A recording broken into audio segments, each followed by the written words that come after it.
Queridos amigos, o abraço da Amazônia.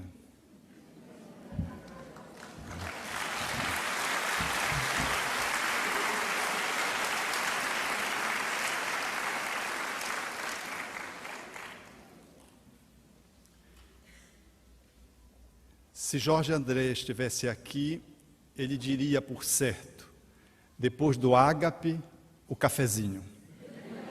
Que esse é o momento do cafezinho. Eu imagino que vocês, com o acervo de informações que nos foi legado neste dia, já poderíamos encerrar esse evento e já nos demoraríamos muito tempo para poder digeri-lo. Por isso, a nossa responsabilidade se amplia à proporção em que vamos estabelecendo essa relação de intimidade, de namoramento, na direção de um acasalamento com a doutrina espírita para a produção dos filhos que hão de advir por conta de tão fecunda que passa a ser esse vínculo que estabelecemos com essa ciência filosófica de efeitos e consequências práticas, portanto, nos trazendo uma ética, um jeito de ser.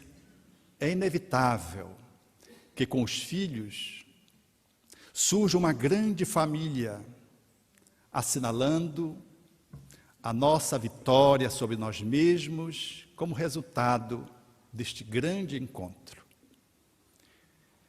Imagine uma praça e um momento bombástico. Ele há pouco saíra do Monte das Oliveiras e se assentara para ensinar no templo. Era o amanhecer quando as pessoas em multidão, capitaneadas pelos fariseus e pelos escribas, traziam uma mulher que fora encontrada cometendo o próprio ato de adultério. E aproximando-se dele e deixando-a em pé, propuseram-lhe uma questão que deveria ser frontal e lapidar. Mestre, a lei de Moisés manda apedrejar essa mulher que for encontrada cometendo o próprio ato de adultério. O que tu dizes? Era uma sinuca de bico. Era uma questão, segundo o evangelista João, proposta para o tentar. Estavam validando o alcance daquele psicoterapeuta, procurando perceber a qualidade da sua intervenção, a sua ética, o seu jeito, já que ele revolucionara o seu tempo, trazendo uma afirmativa nunca vista até então. A sua ousadia chegava ao ponto dele dizer que deveríamos amar o inimigo. Se hoje isso pode nos escandalizar, imaginem 2000 anos atrás. Era, portanto, diante dessa situação que Jesus estava posto. Como sábio diante daquele que queria engrupi-lo na multidão, carregando um pássaro na mão e propondo para o sábio: Mestre, o pássaro está vivo ou morto? E o sábio, sabendo da intenção daquele que tentava lhe ludibriar a sabedoria, e deixando a espontaneidade surgir, disse-lhe serenamente: o pássaro está como você quiser. Porque se ele dissesse o pássaro está vivo, ele apertava. Se ele dissesse o pássaro está morto, ele abria a mão, o pássaro voaria. Era essa a posição de Jesus àquele tempo. E como o grupo de pessoas agora, de uma certa forma, o encurralavam, não só fisicamente, mas ideologicamente, para fazer a confrontação da ideologia mosaica e aquela que ele propunha revolucionariamente, e para, de algum modo, ele, em se colocando negativamente, deveria ensejar, qualquer que fosse a sua resposta, a ira dos judeus. Negativamente, porque se ele dissesse apedreja, a sua fala de amor aos inimigos era uma falácia. E se ele dissesse não apedreja, ele contrariaria Moisés e iria visceralmente contra uma dinâmica cultural do seu tempo. Ele, diante dessa circunstância, agacha-se, verga-se para o solo e faz aquilo que só os homens de sabedoria profunda conseguem estabelecer. Diante das questões magnas da vida, a resposta deve ser o silêncio. O silêncio que nos permita a meditação, a introspecção, o mergulho nas nossas entranhas. Tanto maior o silêncio, quanto maior a intensidade da delicadeza do problema proposto. Ele faz um silêncio, mostrando a necessidade, portanto, do ser humano, em mergulhando em si mesmo, nas suas profundezas, a avaliar a possibilidade de dar conta daquela demanda que vem de fora. Ele faz o silêncio, porque já havia proposto que não deveríamos julgar. Ele faz o silêncio, como a propor àquela multidão a necessidade de que muitas vezes o não falar é a fala mais eloquente. Mas a multidão o inquire novamente, irritadiça naturalmente, faz o silêncio, e na medida em que ela se aproxima e que vai desfechar a próxima pergunta, ou a insistência na pergunta inicial, ele faz um outro gesto, que deveria naturalmente marcar aquele momento simbólico e histórico para a humanidade. Ele lança do dedo e começa a rabiscar na terra. Os grandes homens nunca escreveram nada. Sócrates, Buda, Jesus, esses homens magnos, eles falam, vivem e os outros escrevem aquilo que eles fizeram. Outros tantos interpretam e lá na periferia alguns se apropriam, dominando os outros. Ele, agachando-se, rabisca. É o único momento em que Jesus trava uma relação com a escrita. Mas era também uma intervenção. Era um manejo terapêutico para lidar com uma situação de risco de vida. Porque aquilo ia degenerar num linchamento. Era pena de morte. Era, portanto, com essa magnitude que ele estava lidando. E ali escrevendo, como a significar que os erros no campo do amor e no campo da sexualidade, como diz Emmanuel, eles pertencem à terra, essas experiências. Que nenhum de nós está categorizado a se colocar subtraído dessas experiências. E ele começa a rabiscar, e podemos fazer 1000 ilações acerca do que ele rabiscaria ali. Talvez pudesse dizer, amor aos inimigos, reafirmando a sua proposta quase enlouquecedora para o seu tempo.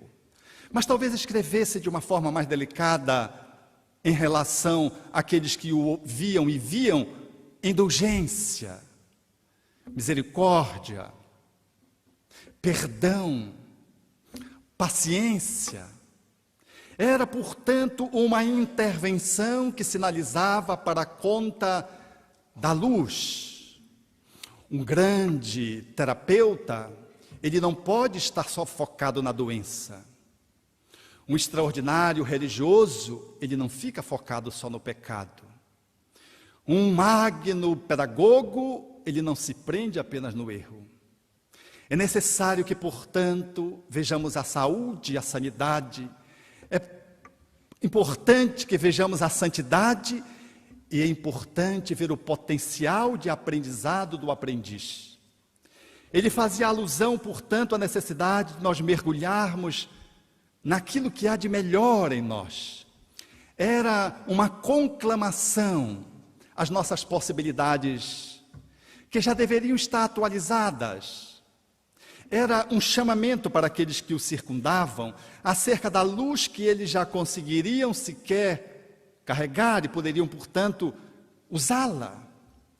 Era, portanto, um chamamento a essa dimensão do sagrado. No entanto, aqueles que lhe rodeavam não tinham a intenção de subtrair-lhe do conflito e insistiram. Voltaram a perguntar de novo, e então ele ergue-se e faz a frase lapidar que Emmanuel diz, que ele escolhe justo esse momento para dizer isso: aquele que estiver sem erro, seja o primeiro que atire a pedra. E volta a se agachar. Utilizando-se da maiêutica socrática, ele propõe um parto. Ele devolve ao grupo, utilizando a psicodinâmica do conhecimento das relações grupais, ele faz uma transação emocional agora pela via da oralidade. Ele devolve ao grupo para que o grupo pudesse gestar a resposta.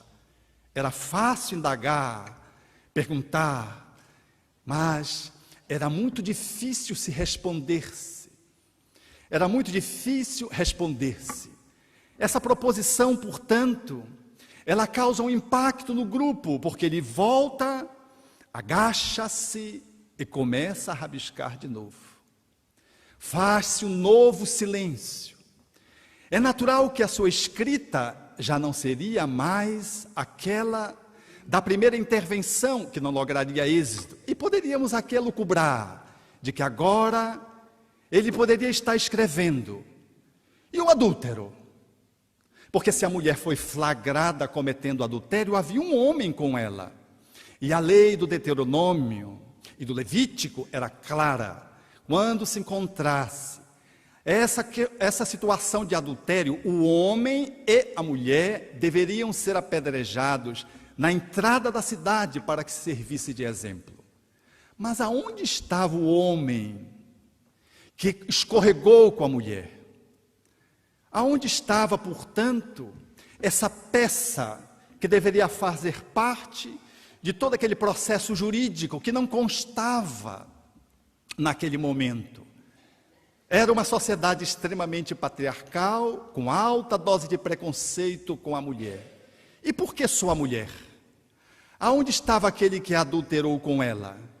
E aí ele escreve talvez uma segunda palavra. E o esposo? Porque quando alguém tomba, sempre alguém tomba ao lado junto. Êxito e frustração, nós fazemos sempre de parceria. Quando alguém cai, habitualmente mãos ocultas impulsionam o outro à queda na sua contribuição consciencial. Aonde estava o esposo? Na dramática questão em foco, é muito difícil, quando avaliamos a questão da fidelidade, dizer que há uma pessoa culpada. É uma visão pouco sistêmica, reducionista, pálida, aonde nós circunscrevemos a um ponto para não olhar o todo. Havia um adúltero e havia um homem, e é provável que ele ali pudesse também rabiscar a carência que fazia parte daquele coração feminil, ou o abandono, a exposição demasiada intensa do coração feminil aos braços de algum outro que lhe seduzia, utilizando-lhe da sua suscetibilidade e da sua fragilidade. Aonde estava o esposo? Por certo, talvez estivesse também na multidão, mas ele continua ali rabiscando, colocando agora como pastor que conhece todas as suas ovelhas, mas guardando o sigilo necessário, ele começa a escrever os equívocos das pessoas. E na medida que as pessoas, agora olhando para aquela mulher, que estava diante deles, aguardando o sentenciamento e a morte, agora o quadro era diferente. Porque a proposição dele era: ou você atira a pedra, ou você estende a mão. Das duas, uma. A proposição dele era lapidar, mas não a mulher, lapidar o erro, lapidar o espírito, como se faz com o diamante para que ele possa ganhar luminescência e alcançar o pedestal da beleza e do encanto para cumprir a sua finalidade. Lapidar, no sentido de destruir o ser, era impedir-lhe de continuar avante, adiante. Aquela mulher, portanto, naquela cena trágica, era transformada em espelho, porque todas as vezes que trazemos as nossas dificuldades e não conseguimos dar conta de olhar para elas, nós projetamos nos outros. Ela era, portanto, a depositária das encrencas do grupo. Cada um individualmente tinha a sua encrenca, e ao apedrejá-la, de algum modo, nós colocávamos para fora a raiva de nós mesmos do não perdão, do não auto-perdão. É muito difícil perdoar o outro quando não construímos um pré-requisito que é dar conta de perdoar a nós mesmos. É impossível perdoar o outro. Se não conseguimos lograr acolhermos-nos numa relação de tal porte que confiramos a nós mesmos o espaço de liberdade. É muito difícil deixar o outro livre dos nossos apedrejamentos se nós ainda somos o carcereiro de nós mesmos. É muito difícil. E assim foi posto. E a narrativa é muito interessante. Eles dizem que um a um foram embora. Eles não dizem que o grupo foi embora. Foi uma reflexão que foi se dando consciencialmente numa perspectiva individual dentro do grupo. E um a um foram se saindo. Mas curiosamente, os mais velhos. Porque quando a gente cansa de dar mau exemplo, a gente começa a dar bom conselho. Por isso os mais velhos são os primeiros a se afastarem. Depois os mais novos. E efetivamente aquela mulher, de ré, convertida a espelho, ficara só diante daquele que tinha a pureza, a estatura moral para cumprir a norma do apedrejamento. E Jesus continua agachado. É uma cena trágica e poética, porque ele se levanta e diz: aonde estão os teus acusadores? Ninguém te condenou? E ela apenas diz essa frase: ninguém, Senhor. E fica diante dele, petrificada, porque a culpa, ela, quando se transforma na sua versão de remorso, quando ela se coloca toxicamente, ela nos petrifica, ela gera morte. Nós ficamos paralisados como fica o cadáver que deixa de viver. A pessoa que caminha para um processo de engessamento pela culpa, ela vai morrendo e vai endurecendo até no corpo, quanto nas emoções. Todos trazemos rigidez na alma, revelando culpas. Nós, quando observamos a dinâmica do auto-perdão, às vezes nos passa ao largo, parece que não temos nenhuma dificuldade, ou parece que nós ainda não fomos feridos tão intensamente que tenhamos sido chamados a honrar o perdão, dando o testemunho de que somos cristãos. Mas dificilmente um de nós aqui não tem essa necessidade. Ela está expressa de uma forma subliminar, às vezes disfarçada em comportamentos, seja do perfeccionista, onde tu nunca consegues fazer a coisa como tu queres, sempre fica faltando o aperfeiçoar. Ou se alguém está do teu lado fazendo contigo, aliás, não consegue ficar ao teu lado. Não dá conta, tu exiges muito, há muita dureza. Todo culpado, ele tenta resolver o seu equívoco, do seu erro, através de uma manobra do ego, que é transformar a culpa, o erro, através de uma atitude perfeita num processo libertário. Lê do engano, ninguém consegue fazer isso. Todo perfeccionista, portanto, é culpado. Quando vai se arrumar diante do espelho e demora mais de 15 minutos para colocar um brinco, é justo que se pense nesse movimento demasiadamente refinado. Quando se troca uma roupa por mais de 3, 4 vezes, é porque é muito difícil trocar o coração. Aliás, é mais fácil fazer um transplante quando a culpa se registra aqui. Por isso, Deepak Chopra diz: abra o seu coração antes que um cirurgião o faça. Nós nos fechamos e no perfeccionismo queremos driblar a natureza através de uma manobra precária do ego. É um esforço na tentativa de conseguir subtrair da sua falta e conseguir dar um salto, mas é um salto no abismo, porque não resolve, porque todo perfeccionista sofre muito, ele gasta muita energia. Eu tenho um amigo para colocar um quadro na parede do trabalho dele na universidade, ele passou uma semana. E eu tinha um quadro na parede que não ficava direito, ele sempre escorregava um pouquinho. E todas as vezes que ele entrava, ele ia ajeitava. Mas o quadro ele estava para trazer uma furadeira para corrigir. É lógico, nós ficamos observando o comportamento daqueles que nós cuidamos, faz parte desse manejo terapêutico. Eu disse para ele: o meu quadro parece que incomoda um pouco você. Ele disse: eu não sei como tu consegues trabalhar com esse quadro assim. Eu, para relaxar, disse: é porque eu trabalho de costas, ele está atrás de mim, dando um toque de humor para quebrar, de algum modo, a sua tensão. Quantos de nós trazemos a culpa expressa e bem expressa, quando somos aqueles que de tudo achamos que o culpado somos nós? Se o toró caiu, eu disse: será que não foi meu pensamento que não foi mal cuidado? Aquelas coisas que eu estive pensando no início da manhã e gerou aquele toró. Qualquer situação que aconteça, você logo diz: você já faz assim, porque você se sente culpado.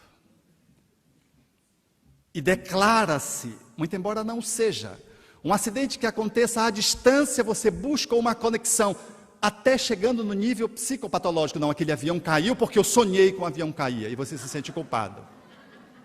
Os pacientes que fazem os processos delirantes, eles trazem esses conteúdos. Mas, às vezes, ele se coloca de uma forma mais disfarçada.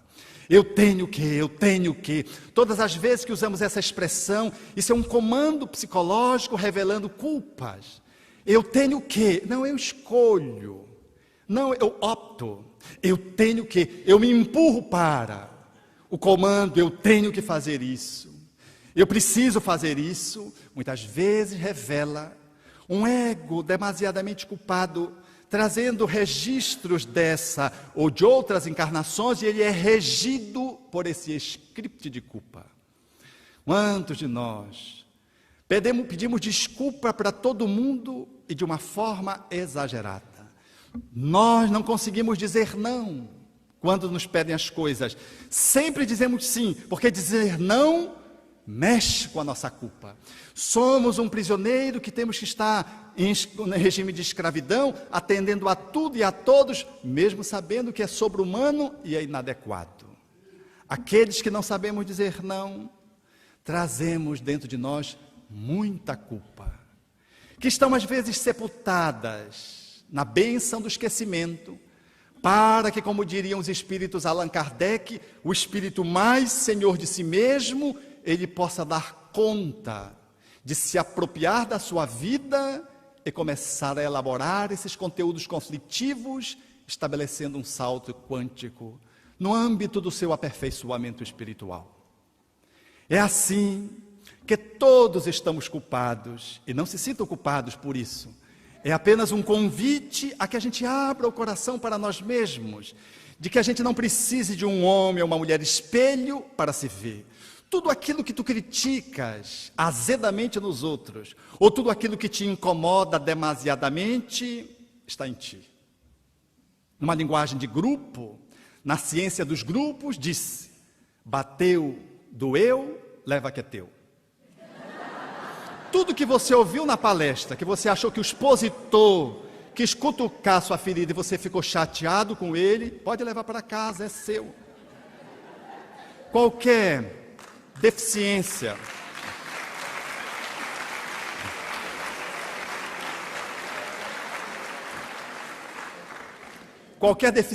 na organização, uma dificuldade com um companheiro ali fora, e você já se encheu de razões, e já ficou aborrecido por o comportamento de A ou B, leve para casa, é seu. Não que não precisa ser corrigido aqui e acolá, mas aproveita a parte que lhe te compete. Nós estamos num sistema evolutivo de parceria. Estamos na teia, há uma parte que nos diz respeito. Levamos para casa, mas por que aquilo me irritou tanto? O porquê aquela fala me alcançou e me gerou um enfado? Por que, justo no momento mais importante, eu adormeci na palestra? Compre o DVD e veja. Tome um café e fique de pé. Para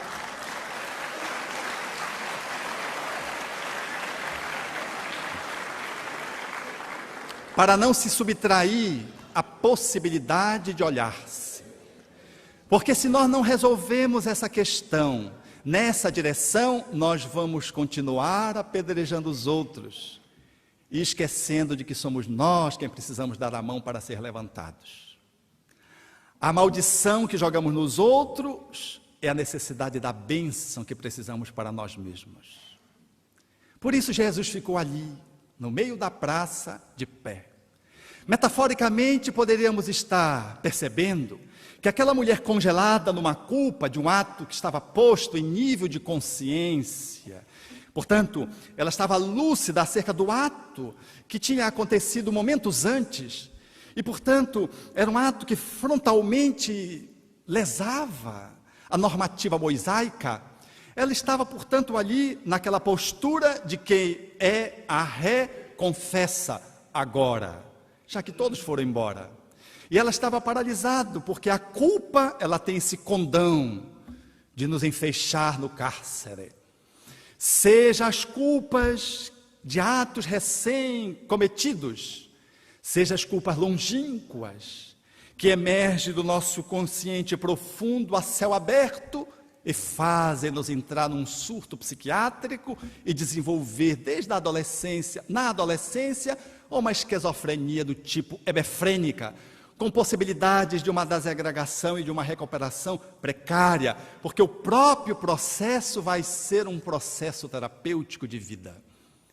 Seja, portanto, uma alfinetada ou uma machadada, nós temos que estar bem atentos, porque ainda que sutilmente, a culpa em comparecendo, ela nos congela.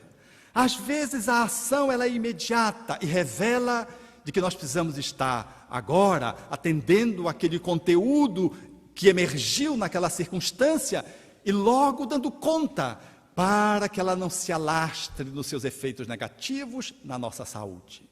Porque a culpa é uma das matrizes mais fundamentais para a construção da doença, ou seja, para nos tirar do caminho, do canal no leito do rio. É a culpa quem rompe com essa relação de fluidez para um processo de bloqueio energético e caminhamos na direção da margem para colapsar na doença, ficando encalhado ali na margem do rio da vida. Seja de uma forma grandiosa o ato cometido, bem recente, ou seja pequeno, temos que dar conta dele, porque ele nos afeta profundamente. Eu lembro-me quando recém-formado atendi uma jovem muito bela que me procurou para fazer um exame dos seus seios. Ela viera do ginecologista e dizia que ela estava preocupada com câncer, que ela achava que tinha câncer no seio. E ela, não obstante ter sido examinada pelo especialista, ela me procurava reiteradas vezes. Ao longo do tempo ela manteve esse padrão e depois foi espaçando. E 8 anos depois ela fez um câncer devastador no seio. Que não houve como, àquela época, estabelecer um remediamento da situação, um efeito nocebo, ou seja, eu produzo aquilo que eu quero para o meu corpo. Ela precisou de 8 anos para destruir as células naquilo que se faz no seu processo normal da divisão celular, gerando um motim, uma multiplicação anárquica e um processo invasivo que derivou logo para o fígado, não dando ensejo que se pudesse remediar a questão. Ela projetou, portanto, a sua desencarnação através de uma culpa que ela situava no seio. Desde essa manifestação, que parece desapercebida a alguém que não esteja afeito ao campo da energia e das emoções, até uma mais imediata, como uma amiga muito querida, psicóloga, que foi entregar o apartamento para aquele que era o dono, que mandou o indivíduo fazer a verificação ao lado do corretor, e o cidadão fez 16 observações de consertos que precisariam ser feitos, reparos, ajeitar isso e aquilo. Ela foi, pegou os 16 itens e corrigiu. Quando ela foi entregar novamente, o corretor agora não foi mais com o representante, foi com o próprio dono do imóvel. E o dono do imóvel, avançada idade, de mal com a vida talvez, com muitas culpas, ranzinza, ele foi encontrando dezenas de defeitos. E ela foi se enchendo de raiva, se enchendo de raiva, se enchendo de raiva, que ela me disse, a vontade que eu tinha era de pular no pescoço dele e fazer assim. Mas eu não pude, Alberto. Meus amigos, as 10 unhas dela quebraram. Foi tanta raiva e a vontade de fazer a contenção, e ela não encontrou manejo terapêutico, não obstante fosse psicóloga, para escoar essa energia agressiva de indignação, face a uma situação onde ela não pôde dar um outro trato para a sua agressividade. E essa agressividade manifestou-se nesse tecido queratínico, lesando as 10 unhas das mãos. Com essa amiga, eu não brigo nunca.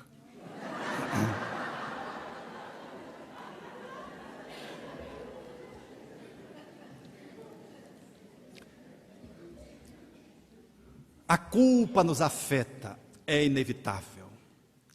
Quando temos a mulher e Jesus, nós temos a metáfora do ego e do Cristo interno.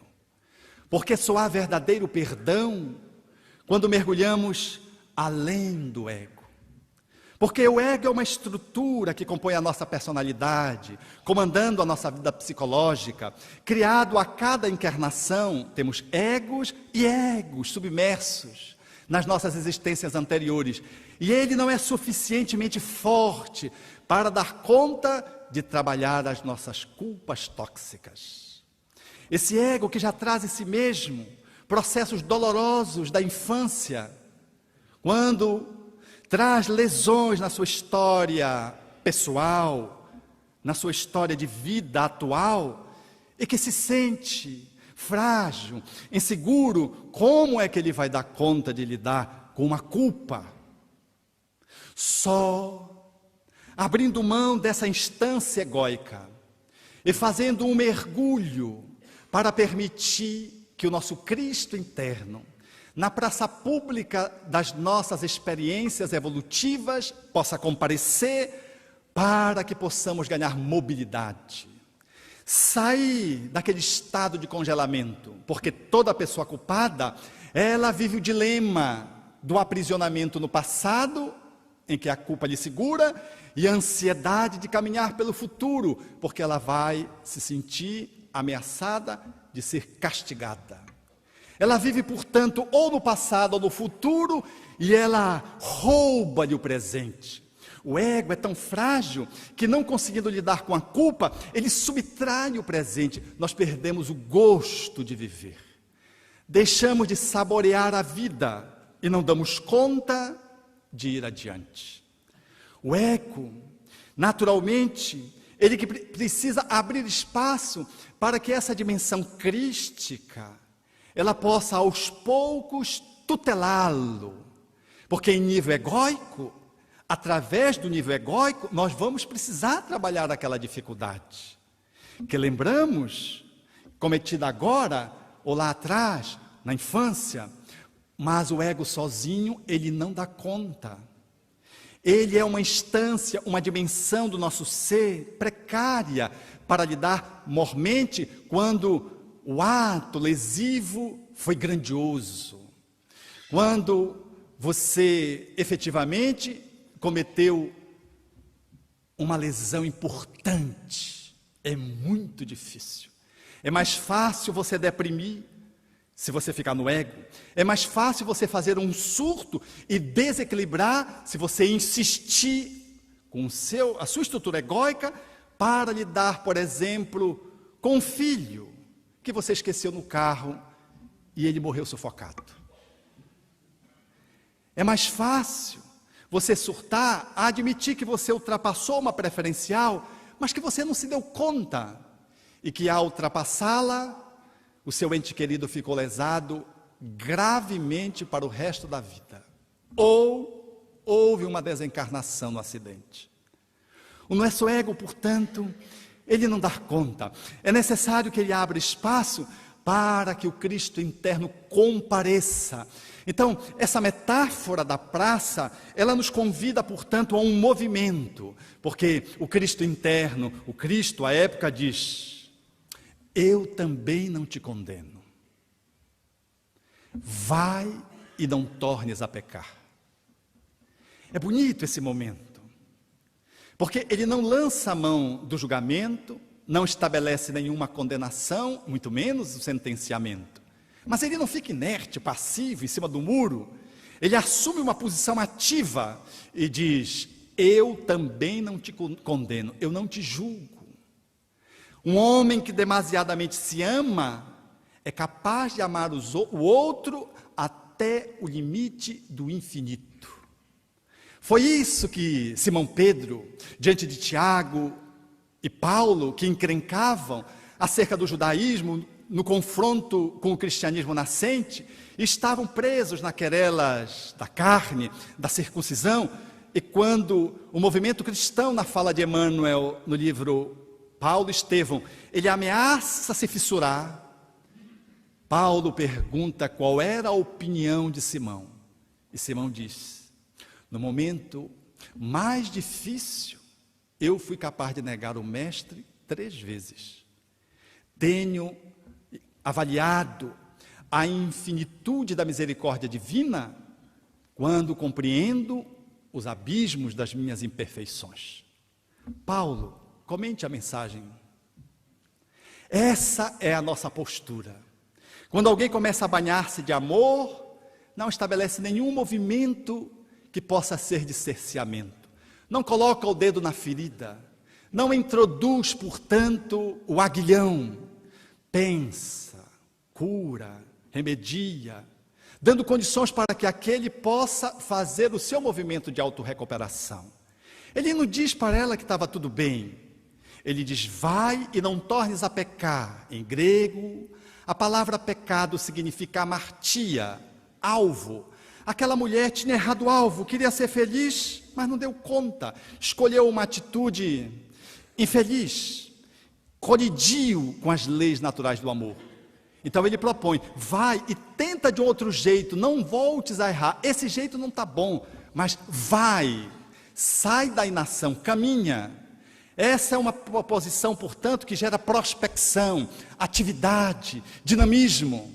Era exatamente o que Allan Kardec propôs em O Céu e o Inferno, quando estrutura o perdão em 3 níveis: o arrependimento, a expiação e a reparação. A culpa, ela não se exclui apenas com uma prece. Às vezes uma prece pode concluir o trabalho de auto-perdão, mas a culpa, para que ela possa esvair-se, diluir-se, é necessário que, embanhando-se no Cristo interno, dê-me conta de mim mesmo, arrependa-me, tenha a compreensão da realidade, é o perdão na cabeça. Experimente o sofrimento daquela atividade, daquela ação que tem consequências inevitáveis. Há um desconforto, é o aspecto emocional, é o perdão no coração. E depois eu parta para a ação, que é o perdão que vem para as mãos, para a reconstituição. Porque se não tivéssemos nenhuma culpa, nós seríamos sociopatas, psicopatas.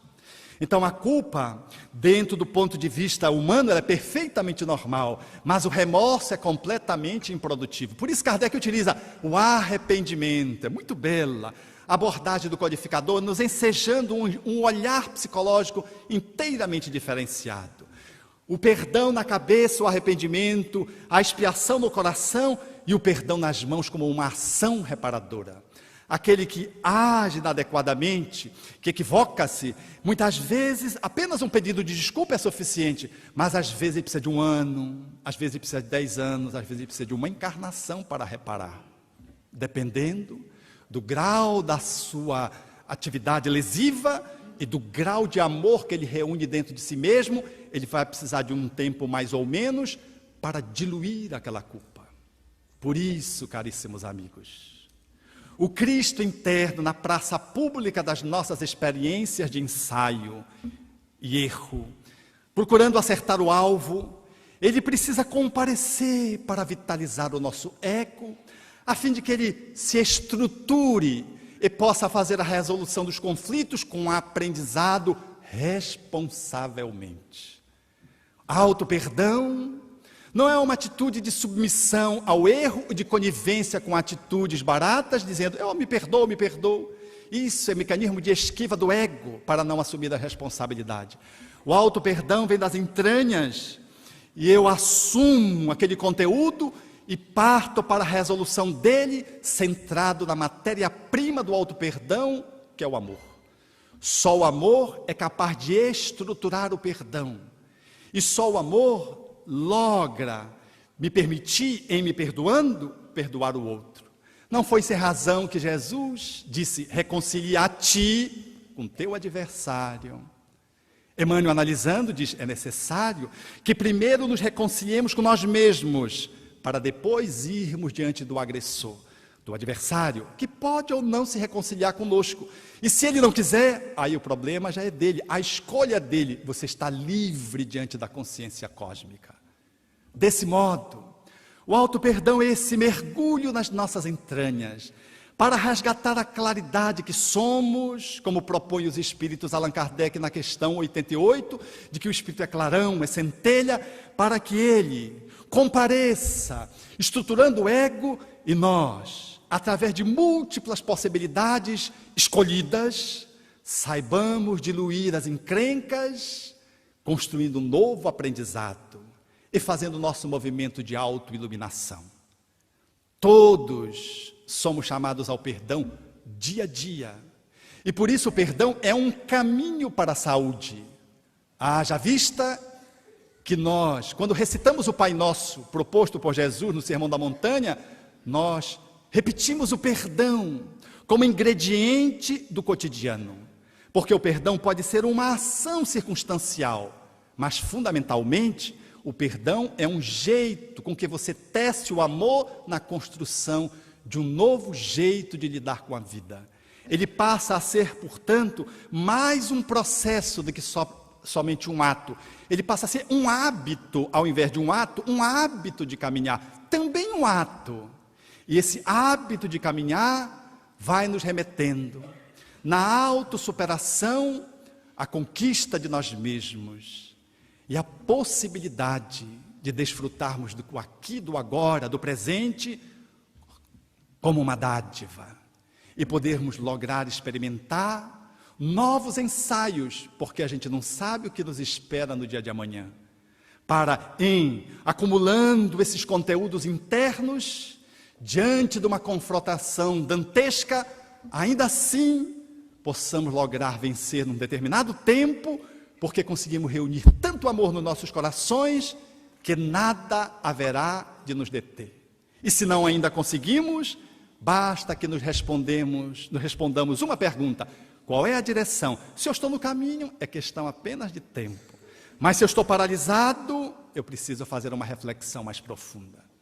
Nesse circuito, portanto, todos somos chamados a assumirmos um papel, efetivamente, de espíritas, que assumimos a cristandade no nosso comportamento, dando conta de poder, no exercício do amor, fazer o processo da autossuperação, a fim de que o auto-perdão se escoe para o hétero-perdão como uma expressão natural.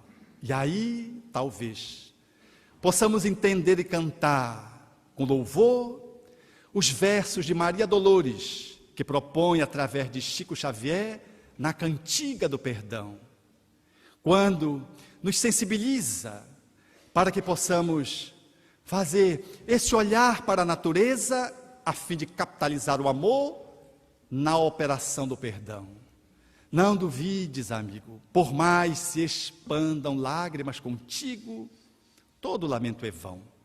Tudo que existe e persiste no mundo vive do entendimento harmônico e profundo através do perdão. Perdão que lembra o sol no firmamento, sem se falar sobre o seu foco opulento, a vencer a escuridão da noite insondável e fria dia a dia e a nutrir no seu longo itinerário o verme e a flor, o charco e o pó, de horizonte a horizonte, quando for necessário. Perdão que se revele na brandura da terra pisoteada, esquecida heroína da paciência, que acolhe em todas partes os detritos da morte e sustenta os recursos da existência. Mãe e escrava sublime de amor mútuo, que preside em silêncio ao progresso de tudo. Perdão que se revele na flor, estrela cetinosa, que ao invés de pousar sobre o diamante, desabrocha sobre um espinho, para dizer que a vida de caminho a caminho não despreza ninguém. E alta, bela, generosa e fecunda, quer que toda a maldade se transfunda na grandeza do bem. Assegura a certeza, meu irmão, de que o perdão é lei da natureza, segurança de todos os mistérios. Perdoa e seguirás em liberdade no rumo certo da felicidade. Nas menores tarefas que realizes, para lembrares sem sombra os instantes felizes, na seara de luz, na qual a luz de Deus se insinua e reflete, é mais do que importante lembrar de perdoar 70 vezes 7 cada ofensa que venha perturbar o nosso coração, o que equivale a afirmar que na senda de ascensão, em favor da glória a que aspiras na luta transitória, é mais do que importante, é essencial que te deixe o perdão outra vez. Obrigado.